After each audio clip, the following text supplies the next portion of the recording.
Hi అండి. అందరికీ నమస్కారం. Welcome to my channel. ఈ వీడియోలో ఏపీ ఉద్యోగులకు, పెన్షనర్లకు మంచి రోజులు, 2018 నుండి చెల్లించాల్సిన బకాయిల చెల్లింపులకు మోక్షం, బిల్లులకు ఒక్కొక్కరికి వచ్చే బకాయిల వివరాల గురించి వీడియోలో తెలుసుకుందాము. సో, వీడియో అయితే ఎక్కడ గాని స్కిప్ చేయకుండా ఎండ్ వరకు చూసేయండి. అప్పుడు ఇన్ఫర్మేషన్ పూర్తిగా అర్థమవుతుంది. అలాగే వీడియో చూస్తున్న ప్రతి ఒక్కరు వీడియోకి లైక్ చేయండి ఫ్రెండ్స్. ఈ వీడియోని తోటి ఉద్యోగ, పెన్షన్ మిత్రులతో అయితే షేర్ చేయండి. కొత్తగా మన ఛానల్‌ని చూస్తున్నవారు ఇంకా ఎవరైనా సబ్స్క్రైబ్ చేసుకోకుంటే వెంటనే మన ఛానల్‌ని అయితే సబ్స్క్రైబ్ చేసుకోండి. సో, దీని ద్వారా నేను చేసే లేటెస్ట్ వీడియోస్ అన్నీ మీ వరకు రీచ్ అవుతాయి.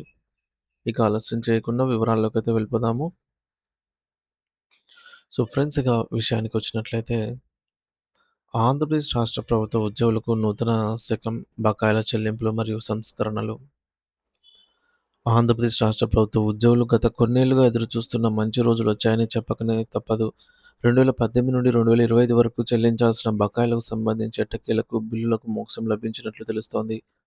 కూటమి ప్రభుత్వం ఒక్క ఉద్యోగికి వారి బకాయిల వివరాలను వారి బ్యాంక్ ఖాతాల్లో జమ చేస్తూ మేనిఫెస్టోలో ఇచ్చిన హామీలను ఒక్కొక్కటిగా అయితే అమలు చేస్తూ ముందుకు వెళ్తోంది.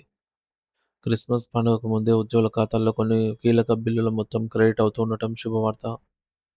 సిపిఎస్ ఉద్యోగులకు 60 నెలల డిఏ బకాయిల చెల్లింపులు. రాష్ట్ర సచివాలయంలో సిపిఎస్ ఉద్యోగులకు సంబంధించి 60 నెలల డిఏ బకాయిలను కూటమి ప్రభుత్వం చెల్లించింది.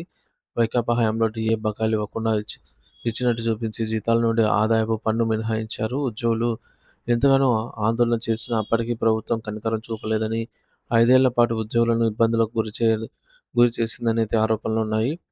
జీతాలను నెలలో 10వ తేదీన తర్వాత ఇచ్చే పరిస్థితి అప్పటి ప్రభుత్వం తీసుకెళ్ళింది ఇది. సో, 10వ తేదీ వరకు తీసుకెళ్ళిందని, అలాగే కాంట్రిబ్యూటరీ పెన్షన్ స్కీమ్ సిపిఎస్ ఉద్యోగుల ప్రాన్ ఖాతాకు ప్రతి నెల కూడా చెల్లించాల్సిన ప్రభుత్వ వాటాను 10 నెలలకోసారి మాత్రమే ఇచ్చేవారు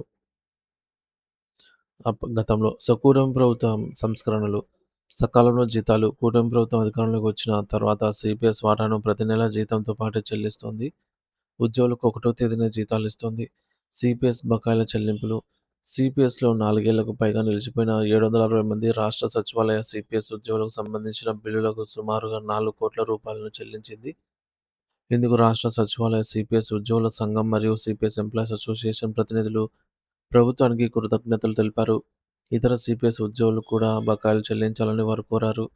న్యాయ వ్యవస్థ జోక్యం.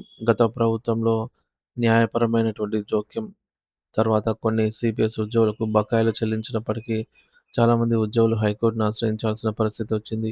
సచివాలయ ఉద్యోగులు 2024 మే 10న హైకోర్టును ఆశ్రయించారు. ప్రభుత్వమే చొరవ తీసుకొని ఉద్యోగుల పెండింగ్‌లో ఉన్న సమస్యలన్నిటిని క్లియర్ చేయాల్సి పోయి ఉద్యోగులను కోర్టుల చుట్టూ తిప్పడం గత ప్రభుత్వం తీరుపై విమర్శలు వెల్లువెత్తాయి. డిఏ బకాయిల వివరాలు మరియు చెల్లింపు విధానం. 2018 డిఏ జూలై 2018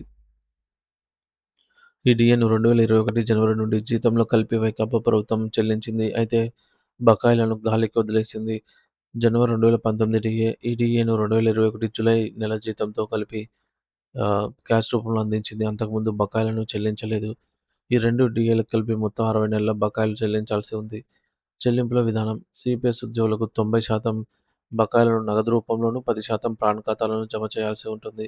గత వైకాపా ప్రభుత్వం వీరికి పీఎఫ్, జీపీఎఫ్ ఖాతాల్లో జమ చేసినట్లు చేసి వెనక్కి లాక్కుందనైతే ఆరోపణలున్నాయి. ఇతర ఉద్యోగులకు బకాయిలను పీఎఫ్, జీపీఎఫ్ ఖాతాలకు సర్దుబాటు చేస్తారు.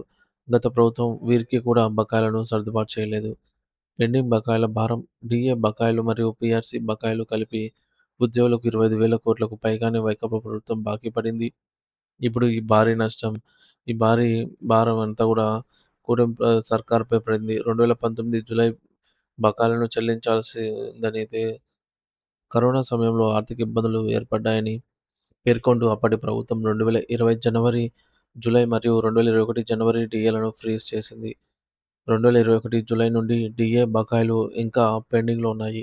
మొత్తం మీద నూతన కూటమి ప్రభుత్వం ఉద్యోగుల సంక్షేమం పట్ల ప్రత్యేక శ్రద్ధ చూపుతూ గత ప్రభుత్వ నిర్లక్ష్యం వల్ల పేరుకుపోయిన బకాయిలను క్లియర్ చేస్తూ ముందుకు వెళ్తోంది.